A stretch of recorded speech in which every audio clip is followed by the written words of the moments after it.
Notre rôle maintenant, c'est détecter notre lumière et en profiter au maximum. Et quand on a un plaisir ou un désir, la porte s'ouvre encore plus grande. Vous comprenez c'est quoi la lumière? Lumière, amour. C'est pas important qui tu es, où tu es, comment tu es. Dieu t'aime.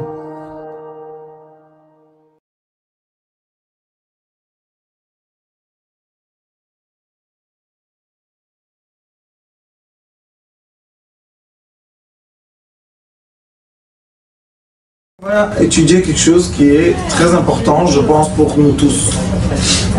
Dans la paracha, il y a une situation qui s'appelle en hébreu mashber. C'est quoi un mashber? Un mashber, c'est quand un cycle d'énergie se casse. Shever en hébreu, c'est une cassure. Et nous avons dans la paracha une grande cassure. Quelle est la grande cassure qu'il y a dans cette paracha? Akadosh Baruch Hu a fait sortir le peuple d'Israël d'Égypte. C'était très dur. La seule raison qu'on a réussi de sortir d'Égypte, c'est parce qu'on était unis avec Akadosh Baruch Hu. Ve'ahavta et Hashem Elokecha. Il y a eu l'amour entre le Moshe Rabbeinu, le peuple d'Israël et Akadosh Baruch Hu. Et un des signes d'amour, quand on aime quelqu'un, qu'est-ce qu'on fait? On lui donne un cadeau le plus magique qu'on peut. Et qu'est-ce qu'il nous a donné à Akadosh Baruch Hu comme cadeau? La Torah. Il nous a donné, à part la Torah. La Torah c'est spirituel. Pour le corps, il nous a donné le manger des anges. Le man. Il n'y a pas un cadeau plus élevé que ça.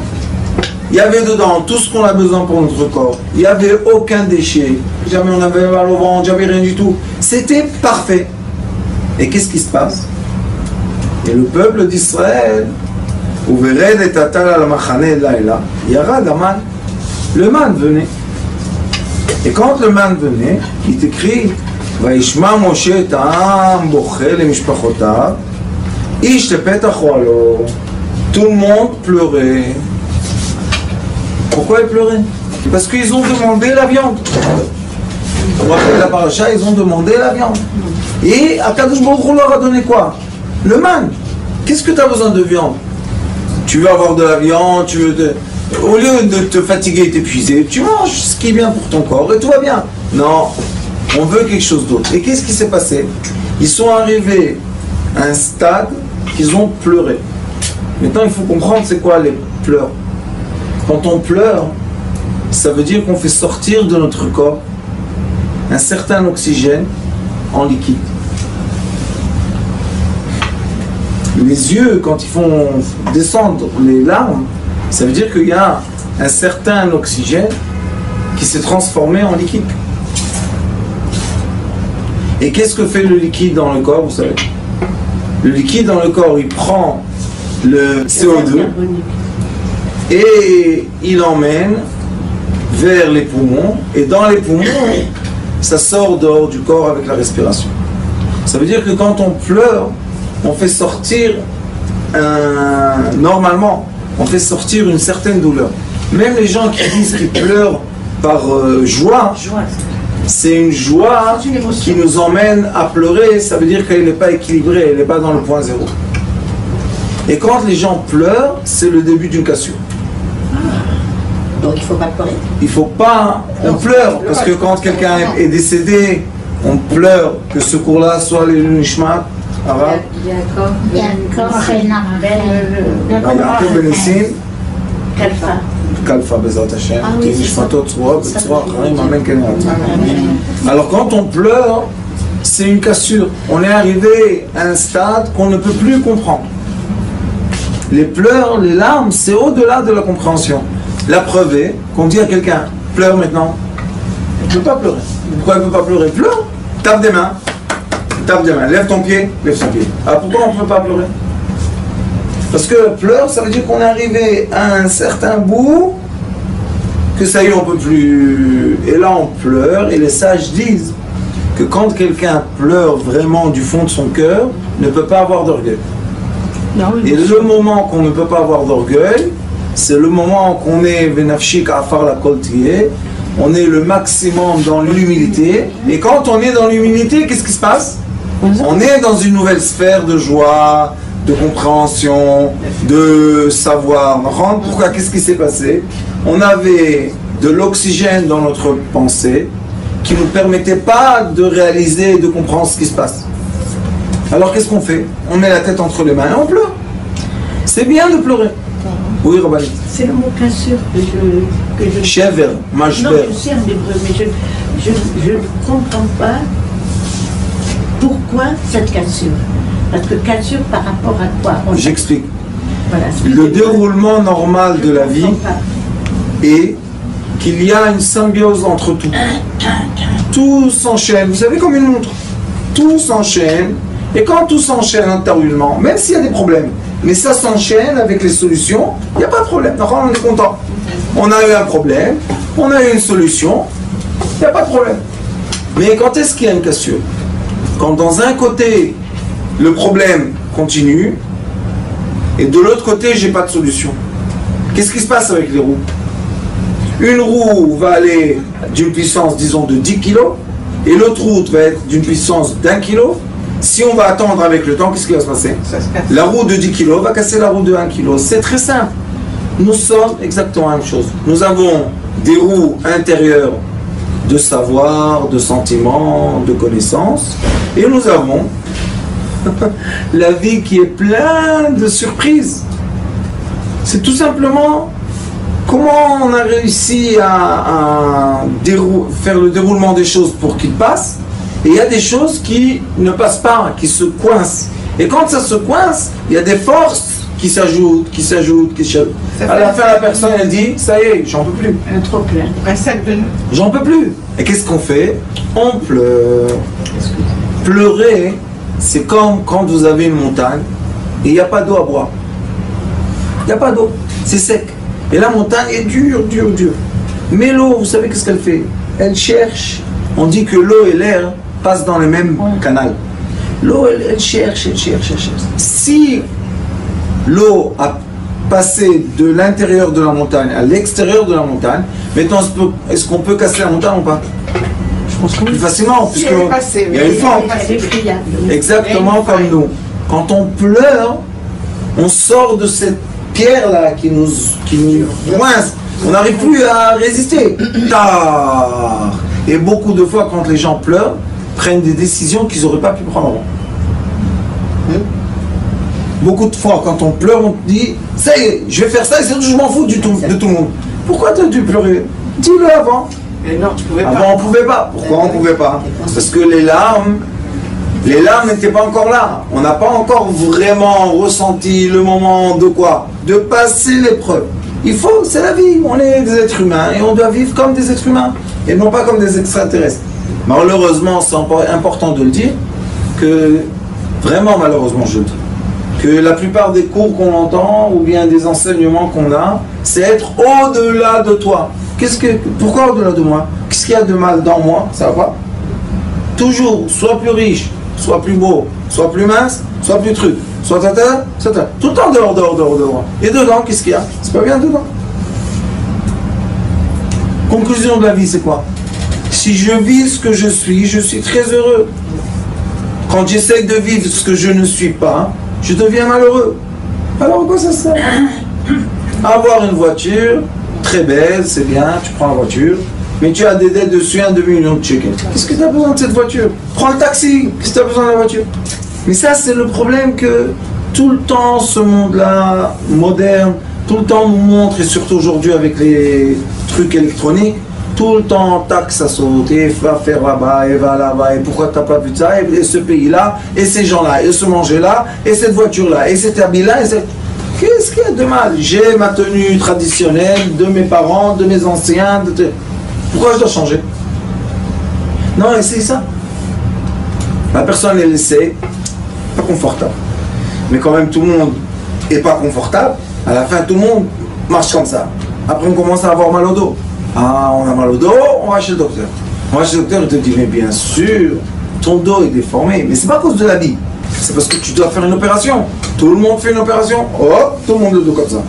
Et à la fin, on marche dans les rues très modernes. C'est impressionnant. C'est vrai que les gens ont changé de démarche. Bien sûr. Hein? il ne marche plus la même chose. Les hanches, je ne sais pas si vous avez... les hanches sont plus comme avant pour recevoir des bébés, puisqu'elles ne sont plus de bébés. Alors les hanches restent comme ça. Les garçons deviennent comme des filles. Oui. Mais qu'est-ce qu'on va faire? C'est la vie, c'est comme ça. Mais c'est une grande souffrance aussi à la fois. Et c'est pour ça que les gens pleurent. Et quand les gens pleurent, il y a quelque chose qui se casse. Et il y a un mashber, ça s'appelle en hébreu mashber, c'est une cassure. Regardez qu'est-ce qui s'est passé dans la paracha, vous allez comprendre pourquoi c'est grave. Parce que quand on fait une cassure comme ça, ça veut dire, écoutez bien ce que je vous dis, qu'on n'accepte pas d'utiliser la matière comme on l'a reçue. On cherche d'autres choses au-delà de ce qu'on a. On veut prendre des dettes pour s'acheter des choses qu'on n'en a pas besoin. Des gens achètent des maisons à la campagne et ils vont une fois par an à la campagne. Ça leur coûte la maison, les gens qui s'occupent de la maison, tout ça pour une imagination de quoi? Que quand on parle avec les amis, on dit « Ah, moi j'ai une maison à la campagne. » Qu'est-ce que tu s'en fous de cette maison à la campagne? Va la louer pour un mois et ils sont tranquilles. Non, il va s'endetter. Après qu'il va s'endetter, qu'est-ce qu'il va dire à ses enfants? Je me tue pour que vous allez à la campagne. Eh papa, on arrête de se tuer. On va pas à la campagne et toi tu ne tues pas. C'est pas mieux. Mais on peut plus parce que les amis des tout ainsi. Mais le problème c'est que cette cassure crée une fente entre l'espace lumière et vous savez qu'est-ce qui entoure la lumière? L'obscurité. Et qu'est-ce qui entoure l'obscurité? La lumière. C'est des couches comme ça. C'est lumière, obscurité, lumière, obscurité, lumière, obscurité. Et chaque fois, on passe. On est dans une sphère. Si vous prenez le mot Chosher, obscurité, les lettres avant Chosher, c'est avant Chet, c'est Zayn. Avant Reish et Shin, c'est Reish. Avant Chav, c'est Yud. Ça nous donne le mot Zeri. Zeri. Zeri, c'est Aleph Vav, c'est Zayn. Ça nous donne le mot Aleph Vav Reish Yud Ori. La lumière. Donc, tout ce qui est obscur est lumière. Sauf qu'on doit savoir comment passer d'endroit en endroit. On peut passer avec la joie, le point zéro, se dire, et ça c'est un grand enseignement que malheureusement tout le temps on dit aux gens, casse tes frontières, va au-delà de ce que tu es. Pourquoi? Parce que les gens, derrière la fenêtre, ils voient une lumière. Et c'est vrai qu'il y a de la lumière derrière la fenêtre. Mais il y a deux façons de passer. Il y a une façon malheureusement, que les gens ouvrent la fenêtre, c'est vrai qu'ils arrivent en bas, mais... Et il y a une autre façon de passer d'une sphère à l'autre, c'est le point zéro. Rentrer en joie, par tranquillité, par silence, et oh, on n'existe plus.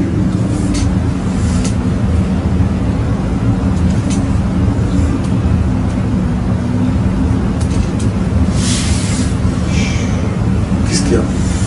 Pourquoi il n'y a plus de bruit? Parce qu'on rentre dans le point zéro. Rentrer dans le point zéro, c'est passer de sphère avec la joie. Pleurer de la façon que vous allez voir, ça a créé, il est écrit Vaïcharaf Hashem me'od be'enei Moshe ou be'enei Moshe ra. Qu'est-ce qui s'est passé?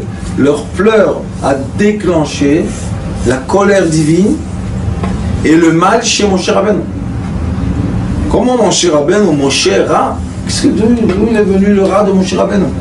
Mais comme chaque être humain a les deux côtés, on a tous les deux côtés.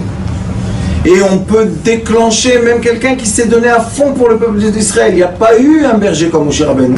Mi Moshe va Moshe, l'aucun que Moshe. Et lui, ils ont déclenché son mal, son Ra. Non, la colère était divine. Vaïcharaf Hashem me'od ou be'enei Moshe ra. Et Moshe Rabbeinu, il a regardé d'une mauvaise façon de ce qui s'est passé. Pourquoi ils ont fait ça? Tout ça parce qu'ils ont pleuré que le man Le cadeau qu'ils ont reçu, ils ne veulent pas. Ils veulent de la viande. Il y a eu une cassure dans les relations spirituelles entre le peuple d'Israël et Akadosh Baruch Hu. C'est ce qu'on appelle le carré. Le Carré. karet, elle a raison. Le karet, c'est quand, chas v'shalom, on n'est plus illuminé. Il y a des périodes qu'on n'est pas illuminé, ça s'appelle les périodes karet. Pourquoi? Parce que quand on va monter dans le monde futur, et on n'aura plus de véhicules, on va nous montrer, tu as fait ton chemin de là à là, et à un moment, il y aura une obscurité, et tu as continué ton chemin. Les gens, ils vont dire, c'est quoi ça? En haut, on leur dit, tu veux remplir? Oui. Tu peux descendre. C'est très gentil en haut, vous sachez. Moi, j'y étais 3 fois.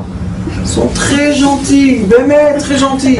Expliquez-moi, vous avez été 3 fois. 3 fois, je suis monté, je suis descendu. On fait le voyage. Je fais le voyage, moi. Ils sont très gentils.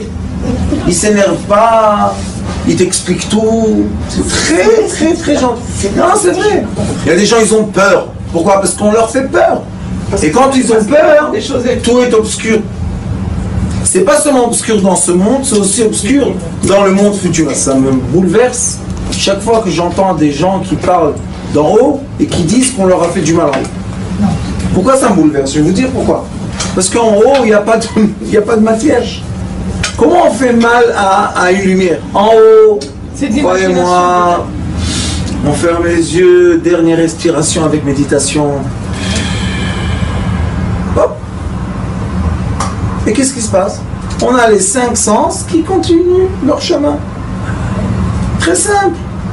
Pourquoi on n'est pas stressé d'être dans le corps? Vous savez que le corps, c'est pour l'âme une souffrance d'un côté. Mais de l'autre côté, je vous ai déjà dit beaucoup de fois, seulement avec le corps, on peut faire des mitzvot, des bonnes actions. Alors le corps, c'est bien ou c'est pas bien?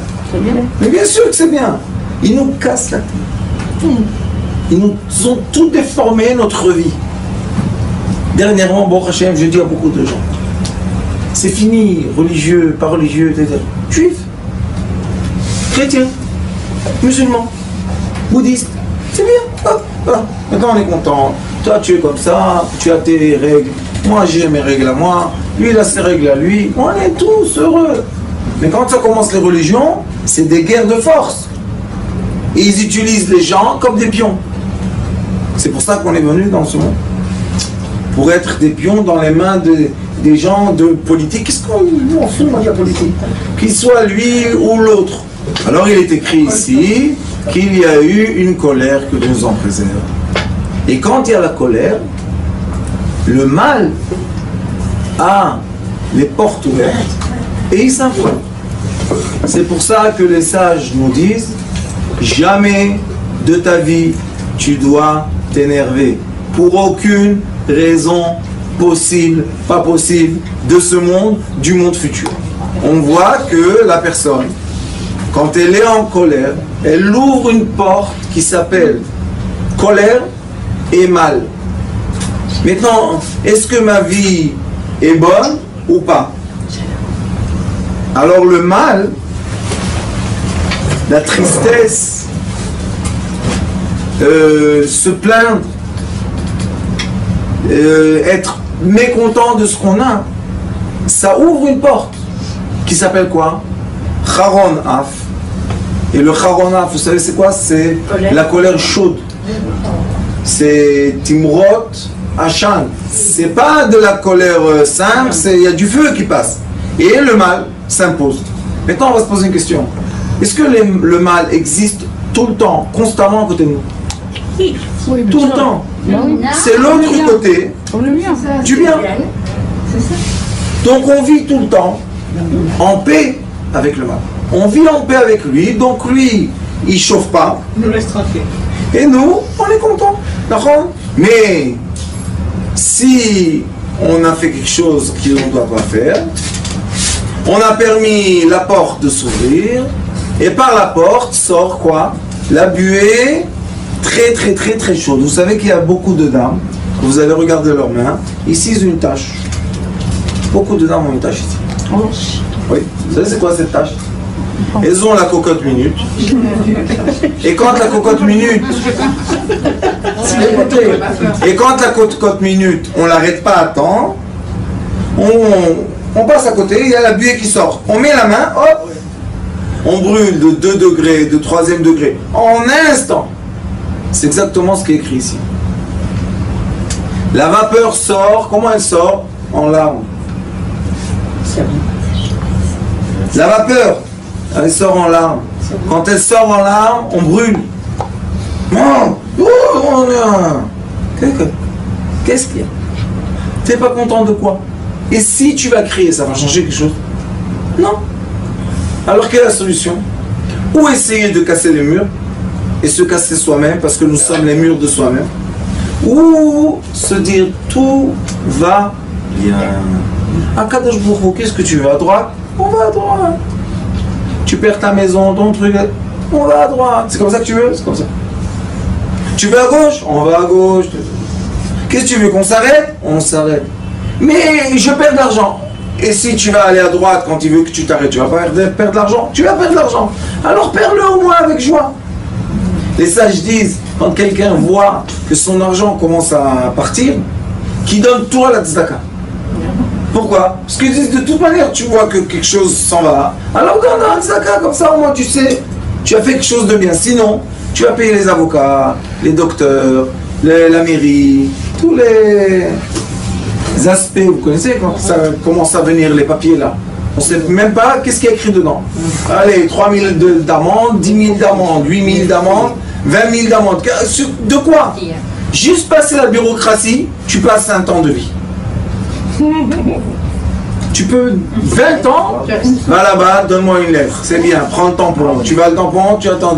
Après 3 mois, ça revient. Pourquoi t'as pas payé? Mais j'étais chez lui. Eh bien, reviens. Ça, c'est un cauchemar de la vie. C'est beaucoup moins cher de payer. Même que c'est pas juste. Mais c'est quoi la justice? Les sages disent la justice, c'est le bonheur interne. C'est ça la justice. Et alors, ils t'ont dit de payer. Et ils t'ont pris. Tu veux faire la guerre avec eux? Oui. Va perdre ta vie. Qu'est-ce que tu vas avoir? Une obscurité. Tu vas aller en haut, on va te dire, regarde, 20 ans d'obscurité. Tu veux le refaire? Bien sûr.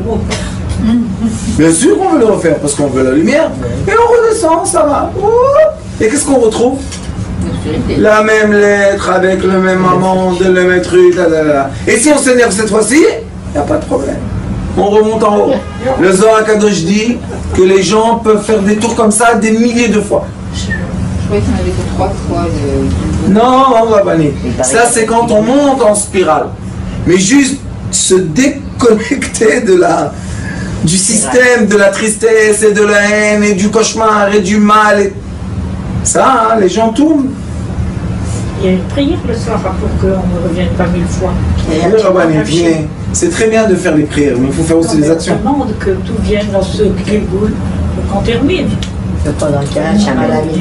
Et dans cette paracha, il y a un texte que moi je lis tous les jours et qui est très positif. Je suis étonnée que le mari et le marché, tout le monde reçoit ce qu'il doit recevoir. Oui, mais Rabbanit, quand nous on étudie la paracha de la semaine, on veut en sortir un caractère.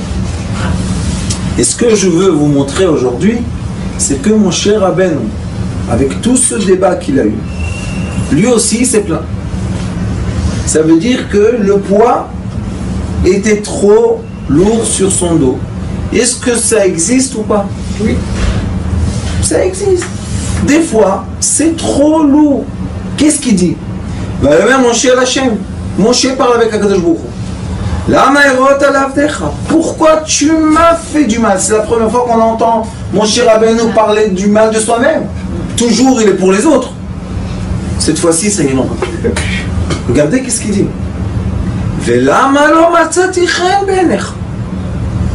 Est-ce que je te plais pas? Tu as dit, il n'y a pas plus bien que toi. Alors pourquoi tout ça? Qu'est-ce que je... Vous savez quelle frustration, mon cher Rabbeinu. Ça y est, il a fait sortir le peuple d'Israël. Ça y est, il les a fait sortir d'Égypte. Ils ont passé la mer. Ils sont tous ultra riches. Vous savez quoi? Plein d'or, d'argent, tout ce qu'on veut. Ils reçoivent le manger des anges. Qu'est-ce qu'on veut de plus? Tout près, il n'y a même pas besoin de cuisiner. Et ils pleurent. Ils pleurent. Qu'est-ce que vous pleurez? Et pourquoi ils s'énervent, mon cher Rabbeinu? Parce que quand eux, ils ont pleuré, la colère divine a commencé à... C'est comme une trompette. Ta, ta, ta, ta, ta, ta, ta. Alors, mon cher Rabbeinu, qu'est-ce qu'il dit? Pourquoi tu me fais du mal à moi? Il a fait du mal à tout le monde, pas à toi. Mais lui, c'est devenu le peuple. La soum, c'est quoi le mal? La soum et massa kol amazé alay. Pourquoi tu as mis le poids de tout ce peuple sur moi? Et c'est quoi la frustration? C'est qu'il dit, comment de ma bonté est sorti du mal?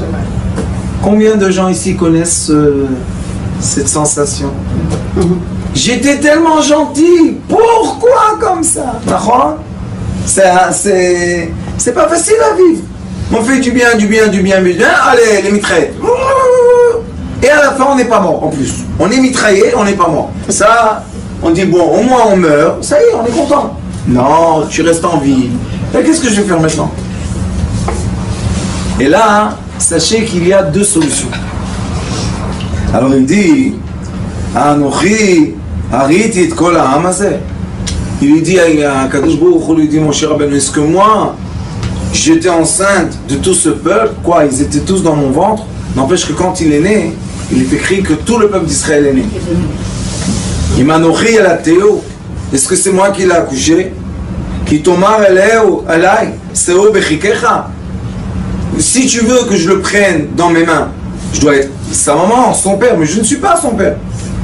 Kaasher issa omen et atinok al adama asher nishbata, velo tissa ota levadcha. Maintenant, Akadosh Baruch Hu dit à mon cher Rabbeinu, tu le prendras plus tout seul. Et je vais vous donner un exemple dans les affaires. Quelqu'un a eu une idée magique. Quoi comme idée? Par exemple, faire des glaces aux poissons. C'est calme. Peut-être. Salomon. Tu veux quoi? Du thon? Moi, j'aurais pas mangé ces glaces, mais disons. Tu mets un peu du piquant, un peu de trucs. Ou bien il prend le casse-croûte tunisien là, ou le fricassé, il te le rend en glace. Tu manges en glace. Glace à la Keila. Keila. C'est meilleur. C'est meilleur. Disons qu'il aurait cette idée, d'accord? Et il commence. Comment il commence? Il fait pour Shabbat des glaces, on a tout en frigidaire. On donne les gens manger de la glace. Et ça commence à marcher. Ça marche. Il fait la nuit, il fait les glaces. Le matin, il fait le vendeur. Après-midi, il livre. Dimanche, il fait la caisse. C'est bien. Il fait tout. Mais à un moment, il n'arrive plus à répondre au téléphone. Alors il dit, est-ce que je vais prendre quelqu'un ou pas? Quel est son dilemme? Si je vais payer maintenant un salaire à quelqu'un, est-ce que je vais produire assez de glace pour lui payer son salaire? C'est un dilemme. Il ne sait pas, il commence à quoi? À profiter de ce qu'il a fait ou maudire le jour qu'il a eu cette idée? Il commence à avoir plein d'argent dans les poches et plein de tristesse sur son visage. Ça s'appelle une cassure. Pourquoi? Parce qu'il dit, j'ai l'abondance, mais je ne sais pas quoi faire avec. Et sachez que la plupart des gens qui ont des idées, qui font, ils arrivent au stade de mon cher Rabbeinu là. Ils ne comprennent pas comment à la fois tellement d'abondance, le man, c'était l'abondance des abondances, et à la fois la tristesse de l'abondance. Comment c'est possible? Et sachez que dans le monde entier, il y a eu des recherches que quand les gens ont gagné la loterie pendant des dizaines d'années, on a vu qu'ils sont rentrés en dette de la somme de la loterie. Ça veut dire que s'ils ont gagné 20 millions, ils sont endettés de 20 millions. C'est pas qu'ils ont perdu les 20 millions, ils ont perdu 40 millions. Et ça, ils ont trouvé que quoi? Que les gens n'arrivent pas à vivre une abondance. Ils n'arrivent pas. L'abondance soudaine comme ça, les gens n'arrivent pas. Combien en France vous connaissez les nouveaux riches? Leurs parents ont travaillé pendant une période, une génération, ils ont gagné beaucoup d'argent, ils sont partis, et les enfants viennent, ils ne savent rien faire. Ils savent ni diriger la compagnie, ni gérer. Qu'est-ce qu'ils font toute la journée? Ils sont en vacances. Et vous savez qu'est-ce qu'ils font? Ils dépensent, j'en connais un. Ils ont dépensé la vie de la vie de son père en 2 ans. La vie de son père en 2 ans.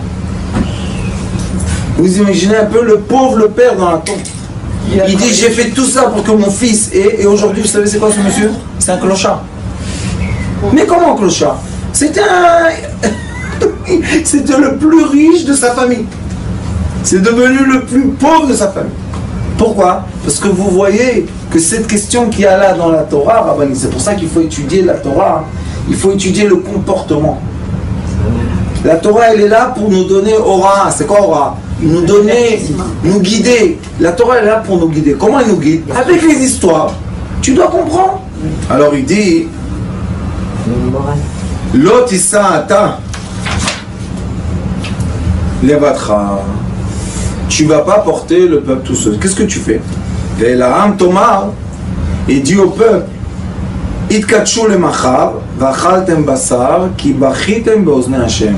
Et sachez que demain vous allez manger de la viande. Mais combien de viande vous mangez? Pas un jour, pas 2, pas 3, pas 4. La Torah, je vais vous faire court, raconte l'histoire de la viande et s'arrête. Et elle reprend dans quoi? Mer Hashem el Moshe. Hayad Hashem tiktsar. Est-ce que tu penses que moi, je ne peux pas donner de la viande à tout le monde? Parce que Moshe Rabbeinu lui a dit, si on va égorger toutes les bétails qu'on a et tout ce qu'on a, on n'aura pas assez de viande. Il lui a dit, qu'est-ce que tu penses que moi, j'ai pas assez de viande? Attiré, Aikrecha, Devarim, lo. Et Akadosh Baruch Hu dit à Moshe Rabbeinu, et tu vas voir, si je leur ai promis de la viande, eh ben ils vont recevoir de la viande. Et combien de viande? 1 mois de viande. Et qu'est-ce qui va se passer? Ils vont mourir de viande. Vaïtse Moshe vaïdaber elav et divrei Hashem. Vaïassof, maintenant ça commence. Moshe Rabbeinu était dans une grande cassure, il était dans un grand problème. Il a tout jeté sur Akadosh Baruch Hu. Akadosh Baruch Hu lui a donné une réponse.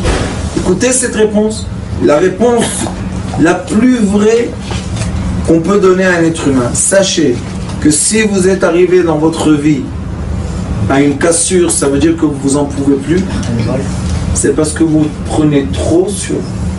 Quand on prend trop pour soi-même, sur soi-même, et c'est mon problème, et c'est mes enfants, et c'est mon travail, et ce sont mes employés. Mais c'est pas nous qui dirigeons. Et attendez, j'ai dit que quand tu prends trop sur toi, on sait qu'il y a des problèmes dans la vie.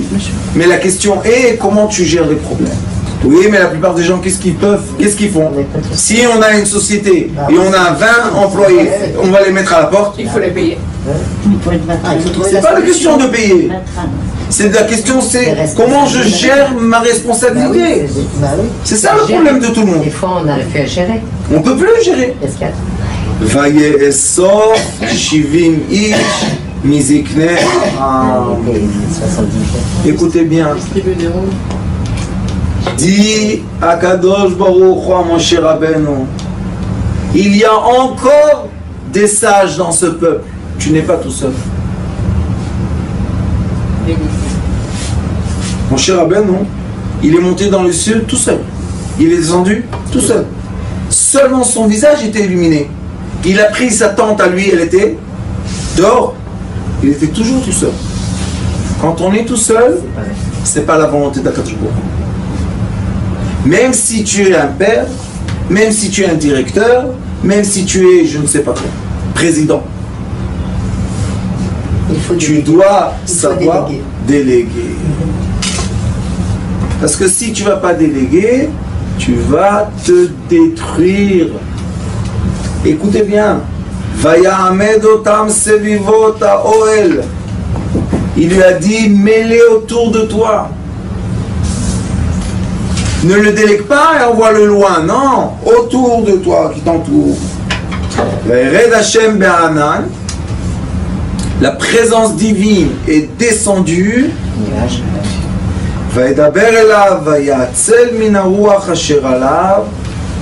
Akadosh Baruch Hu l'esprit qui était toujours sur Moshe Rabbeinu, cet esprit-là, il a fait descendre sur quoi? Sur tous les 70 sages. Et depuis, on a le tribunal de Torah qui s'appelle Sanhedrin. Le Sanhedrin, c'est 70 sages que eux, ensemble, ils peuvent trancher des questions qui sont très très très. Il lui dit, Vaïten al-Shivim ish askenim. Il a donné à tous les 70 sages, Vaïkenoach alem aruach, Vaïknabu, velo yasrafu. Et chacun d'eux est devenu, ou plutôt a reçu, le degré de prophète. Parce que Akadosh Baruch Hu a dit à Moshe Rabbeinu, je t'ai jamais demandé d'être tout seul. Où on a la preuve que c'est comme ça? Quand Yitro est venu voir Moshe Rabbeinu, il lui a dit, Tinbol atavam, toi et ce peuple-là, vous allez vous effondrer dans le désert, vous allez disparaître. Tu es obligé de faire des gens qui sont responsables de 1000, de 100, de 10. Maintenant, on voit que Moshe Rabbeinu, encore une fois, il rentre dans ce problème. Comment il rentre dans ce problème? Encore une fois, il dit à Akadosh Baruch Hu, j'en peux plus tout seul. Est-ce qu'on t'a dit d'être tout seul? Non. Mais comme tu n'as pas compris la première fois avec les dirigeants de 1000, 200 et de 10, et bien maintenant, tu vas prendre 70 personnes qui ne sont pas les mêmes. Hein. Ce ne sont pas les mêmes directeurs. Tu vas prendre 70 personnes, tu vas les mettre entour de toi, et je vais leur donner la prophétie que tu as, je vais leur donner à eux. C'est vrai que c'était pas la même façon parce que Moshe Rabbeinu regardait par la lumière directe et eux regardaient par la lumière qui rebondissait de l'obscurité.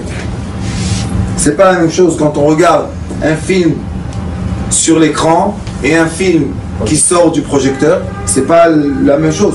Quand on regarde le film qui sort du projecteur, tout est bleu ou blanc. Mais quand on regarde sur l'écran, il y a l'image, il y a tout ce qu'il faut. Et Moshe Rabbeinu regardait direct vers Akadosh Baruch Hu, PLP Adaberbo, face à face. Et les autres, c'était face à arrière. C'est bien. Pourquoi? Parce qu'ils ne pouvaient pas supporter la lumière comme Moshe Rabbeinu. Mais Moshe Rabbeinu qui a reçu cette lumière magnifique, non plus ne pouvait pas la supporter. La preuve, il a pleuré. Ça l'a renversé. Alors qu'est-ce qu'on fait quand on s'écroule? Permets de recevoir de l'aide. Permets-toi. Les gens autour de toi peuvent t'aider et veulent t'aider. Pourquoi tu dis non? À cause de l'orgueil. Chas v'shalom de dire Moshe Rabbeinu de l'orgueil, je parle de nous. Mais quel est le problème? Moi, qui toi? Tu es une onde qui passe dans ce monde 120 ans et tu t'en vas. Hein, qui toi? Mais j'ai fait. Non. Et quand on étudie le business, il y a des études comme ça, et on étudie la partie des promoteurs, sachez qu'il y a une loi dans le monde qui dit ceux qui ont mis en place une affaire sont obligés de laisser leur place à d'autres pour diriger l'affaire après qu'ils l'ont mis en place. Il y a la période de mettre en place quelque chose, il faut des gens qui sont qui? Nos amis indigos, parce que ceux-là ils sont comme ça, des guerriers, mais après quand l'affaire est en place, et il y a les rentrées, il y a les sorties, et on sait que ça se stabilise, l'indigo ne peut pas être dans la stabilité. Moshe Rabbeinu ne pouvait pas être dans la stabilité. Qu'est-ce que c'est ça? Ils ont faim, ils n'ont pas faim. Qu'est-ce que c'est ça? Tiens, toi, Kadosh Baruch Hu. Indigo, c'est quoi? Oui. Il y a Google. Vous faites Google Indigo et il vous raconte plein d'histoires très magnifiques. Ou bien sur la chaîne Sitrei Chaim, il y a un film en anglais, en français, en hébreu. Et ces gens Indigo là, ils ne peuvent pas tenir une affaire. Pourquoi? Parce que leur caractère est quoi? Toujours monter au-delà. Et les autres, leur caractère est quoi? Prendre ce qui est stable et le maintenir. C'est pour ça que des fois on a besoin des gens qui savent passer de vitesse, et c'est pour ça qu'il y a beaucoup dans le monde franchise. Vous savez c'est quoi cette franchise? tu fais une bonne affaire, et après tu franchises, après tu multiplies. Chaque fois que tu vas ouvrir quelque chose, tu as besoin de l'indigo. Mais quand tu dois stabiliser l'affaire, pas du tout indigo. Tu as besoin des autres qui sont le cerveau gauche. Pourquoi? Qui viennent tous les matins à 8 heures au travail. Et ils vont voir ce qui se passe, les entrées et les sorties. Et ils vont faire de l'ordre. Et tous les étagères vont être bien propres. Et il y aura un prix sur tous les produits. Et on va savoir comment on les produit. Et on n'a pas besoin de toi. Qu'est-ce qui fait l'indigo? Ils se sont rejetés, le pauvre. Ils pensent que eux, ils sont contre lui. Mais en vérité, qu'est-ce qu'ils lui disent? Mais nous, les 70 sages, et comme ça, toi, tu as quitté. Il y a les gens qui s'occupent des problèmes du peuple d'Israël. Ça y est. Maintenant, je vais vous dire quelque chose sur le monde. Vous savez que quand on étudie une certaine règle, on doit voir est-ce que cette règle-là, on peut l'assumer sur la vie, la vraie vie. Sachez que dans tout le monde entier, je ne parle pas seulement des Juifs, il y avait pendant toutes les générations des gens comme Moshe Rabbeinu. Pas Moshe Rabbeinu, mais des gens forts qui ont sauvé leur peuple, qui ont sauvé leur pays, qui ont fait... Seuls ceux qui ont permis à un tribunal ou une assemblée de diriger les choses après eux, c'est les seuls qui tiennent jusqu'aujourd'hui. Ceux qui voulaient être les seuls leaders tout seuls, quand ils sont morts, qu'est-ce qui s'est passé avec leur troupeau? Ils s'éparpillent. Dans le judaïsme, nous avons le même problème. Aujourd'hui, il y a le même problème. Les gens veulent être à la tête, mais ils oublient que quand ils vont partir, s'ils n'ont pas laissé un tribunal et un successeur, le troupeau va, le pauvre, il va se perdre. Pourquoi? Parce qu'il a besoin d'un successeur. Baruch Hashem, quand on étudie de cette façon la Torah, on comprend que cette cassure de Moshe Rabbeinu, il n'a pas fait pour lui-même. Pour qui il a fait? Pour toutes les générations futures. Et il est écrit dans le Zohar Kadosh que tous les leaders du peuple juif, toutes les générations, sont une étincelle de Moshe Rabbeinu.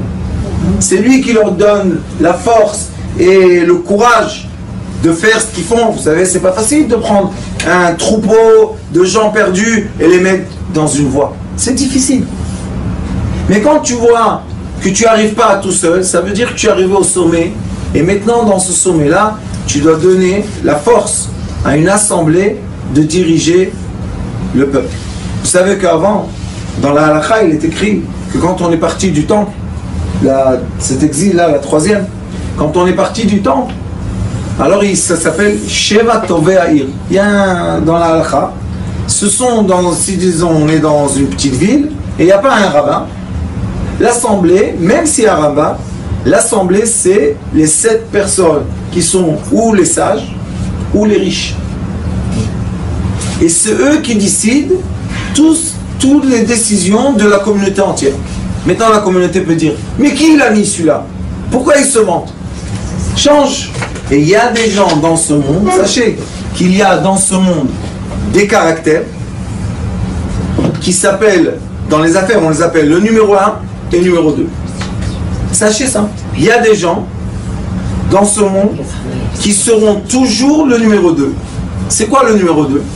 Le numéro 2 c'est quelqu'un qui peut gérer, qui peut diriger, mais il ne prendra jamais les décisions tout seul. Jamais. C'est quoi le numéro 1? Il prendra toujours les décisions tout seul, mais il n'arrive pas à être le directeur de quelque chose. Il n'arrive pas à prendre les choses en routine. Il ne peut pas supporter la routine. Mais lui, quand on doit prendre une décision, il te dit on va à droite. Qu'est-ce qu'il y a? On va à droite tous. C'est bien que tu as dit qu'on va à droite. Mais après, il faut s'occuper des gens, il faut s'occuper des factures. Toujours dans les cours, il y en a un qui est le leader et l'autre qui doit faire la routine. C'est la vie. Pourquoi c'est la vie? Vous savez pourquoi c'est la vie? Parce que le monde est fait de 2 sphères, l'opposé l'une de l'autre. Donc une force Mais le monde tourne, comme une montre, il tourne. Il ne bouge pas, il tourne. C'est quoi ça? La force qui le fait tourner, c'est la force de répétition des gens de numéro 2. Et la force qui les tient en polarité, c'est la force du numéro 1. Et c'est pour ça qu'il faut toujours être ensemble. Comment on est ensemble? Il y a des périodes dans la vie que c'est le numéro 2 qui doit être le leader. Et il y a des périodes dans la vie que c'est le numéro 1 qui doit être le leader. C'est simple la vie. Quand on comprend, on déchiffre ce qui est écrit, la vie c'est quelque chose de très très simple. Et c'est pour ça qu'on est obligé de savoir déléguer. Mais qu'est-ce qui se passe quand on délègue, vous savez? Il y a un creux. C'est ça que vous voulez jamais passer. Quand on fait les business plans, vous avez des affaires, on leur dit que tu dois avoir assez de capital pour faire passer la délégation du numéro 1 au numéro 2, ça passe toujours par un creux. Pourquoi un creux? Parce que on n'est pas encore exactement dans la direction de l'Assemblée, parce qu'encore le numéro 1 est là, et on n'est pas non plus avec le numéro 1, parce que c'est l'Assemblée qui prend le relais. Et il y aura toujours un creux. Toujours, toujours. Il faut savoir que le creux ne fait pas peur. Pourquoi? C'est une étape. Il y aura toujours un creux d'argent. Dans la famille, il y aura toujours un mashber. Il y aura toujours une cassure pour que un passe à l'autre.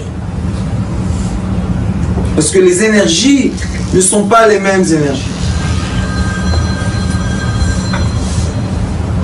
Et c'est pour ça que le peuple d'Israël, chaque fois qu'il y a des dirigeants qui changent, l'économie baisse. Regardez, même Moshe Rabbeinu, même Moshe Rabbeinu, qui était le leader des leaders, jusqu'à quand qu'il viendra Mashiach, même lui, on a dit le mot Ra. Pourquoi? Parce qu'à la fin du compte, ce sont tous des êtres humains. Mais on est obligé de donner la place. Si tu élis quelqu'un, tu dois lui donner sa place d'être le leader. Tu ne peux pas dire à quelqu'un, sois le directeur, et tous les jours tu l'appelles à ton bureau, tu lui dis, bon, qu'est-ce que tu as fait aujourd'hui? On ne peut pas, c'est pas un directeur, ça c'est un employé avec un salaire un peu plus grand. Mais si on vraiment veut lui donner, on doit lui donner les rênes. Mais quel est le problème? Quand on lui donne les rênes, comme les gens sont différents les uns des autres, sa façon de faire n'est pas ta façon de faire. Et c'est un creux, il y a un creux. Et si on a la patience, on doit lui permettre de diriger la compagnie comme lui, il dirige la compagnie. Vous savez qu'en Amérique, on dit, on donne 100 jours de grâce au président, vous savez. On lui dit, écoute, 100 jours, tu dois t'habituer. Tu dois comprendre d'où tu es rentré. Tu penses que ce qu'on voit de l'extérieur, c'est pas ce qu'on voit de l'intérieur. Vous comprenez? C'est quoi un leader? Alors nous, est-ce qu'on est prêt d'être à sa place? On n'est pas prêt de changer sa place. Alors pourquoi on parle? C'était ça ce que Moshe Rabbeinu a pleuré. Il a dit à Kadosh Baruch Hu, qu'est-ce qu'ils veulent chez moi? Qu'ils viennent me remplacer. Kadosh Baruch Hu lui a dit, écoute, tu ne peux pas tout seul. Tu es obligé de déléguer ta force. Mais Moshe Rabbeinu, il dit que le peuple d'Israël, c'est son peuple. C'est mes enfants. On a des extraits dans la Torah que Moshe Rabbeinu appelle le peuple d'Israël mon peuple. Et Akadosh Baruch Hu lui dit, Amcha, c'est ton peuple. Et Moshe Rabbeinu, il dit pas non.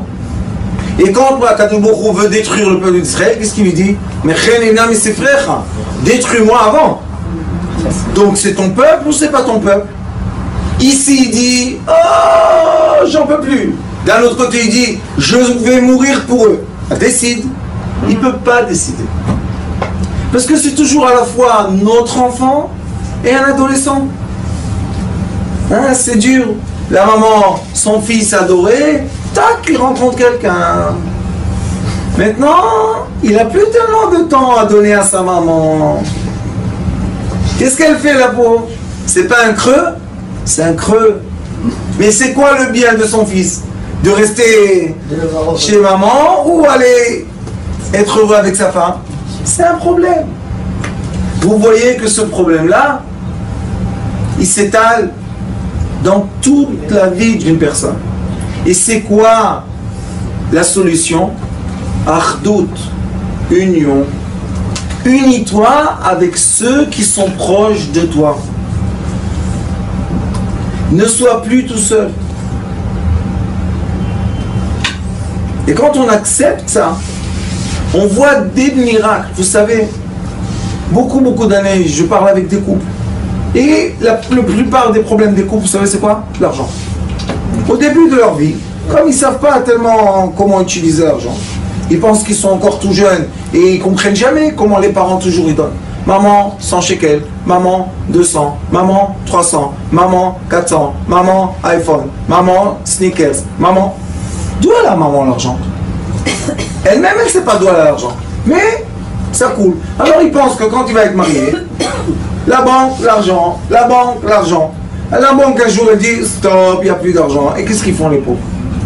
Et sachez que je leur dis toujours, vous savez que quand vous venez voir vos parents et vous êtes dans un malheur d'argent, et vous êtes mal, et vous êtes triste, et vos parents veulent vous aider, vous savez c'est quoi le chagrin le plus fort des parents? Que les enfants ne demandent pas d'aide quand ils ont besoin. C'est un chagrin pour les parents, on ne peut même pas comprendre, parce que ils disent voilà la solution. Tu n'acceptes pas de la recevoir. Pourquoi tu n'acceptes pas de la recevoir? Ça c'est un chagrin. Et dans la vie, c'est la même chose. Tu es rentré dans un problème, sache qu'autour de toi, il y a quelqu'un pour t'aider. Il y a un équilibre tout le temps, tout le temps. N'aie peur de rien parce que, en fin de compte, nous sommes en tribu. Nous sommes en famille. Nous sommes en société. Et quand nous sommes ensemble, on est très très fort. Mais quand on est tout seul, on est très très faible.